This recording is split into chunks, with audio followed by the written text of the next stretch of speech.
మనం చేసిన పోరాటాల ఫలితంగా రాష్ట్రం నుంచి బిల్లు పాస్ అయింది, కేంద్రం దగ్గర ఉన్నది. మరి కేంద్రానికి మన బీసీల సత్తా తెలవాలంటే, మన తెలంగాణ బీసీల పౌరుషం అర్థం కావాలంటే ఇవాళ మనం కేంద్రం మీద ఒత్తిడి పెంచాల్సిన అవసరం ఉంది. ఎట్లా ఒత్తిడి పెంచుదాం?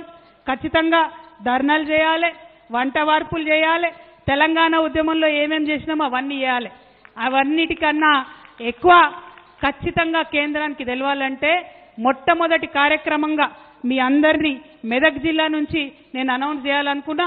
మొట్టమొదటి కార్యక్రమంగా మన డక్కన్ నుంచి ఢిల్లీకి పోయేటటువంటి రైళ్లన్నీ కూడా ఆపుదాం. వచ్చే నెల ఇవాళ 17 జూను కరెక్ట్ నెల తర్వాత 17 జూలై రోజు రాష్ట్ర వ్యాప్తంగా మీ అందరూ ఒప్పుకుంటే రైల్ రోకో కార్యక్రమం బీసీ బిల్లు కోసం చేస్తామని నేను అనౌన్స్ చేస్తా ఉన్నా.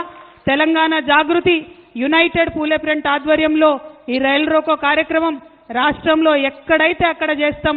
అన్ని బీసీ సంఘాల నాయకులను కలుపుకుంటాం.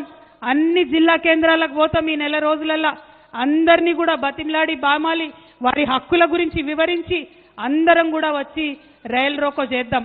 అప్పుడైతే ఢిల్లీలో కూర్చున్నటువంటి నాయకులకు మన డెక్కన్ పీఠభూమి యొక్క పౌరుషం అర్థమవుతుంది, మన తెలంగాణ బీసీల యొక్క పౌరుషం అర్థమవుతుంది. ఈడికెళ్ళి బిల్లు పాస్ చేయించి పంపితే అక్కడ పెట్టుకోవద్దు, తొందరగా మళ్ళీ వెనక్కి పంపాలనే విషయం వారికి అర్థమవుతుంది.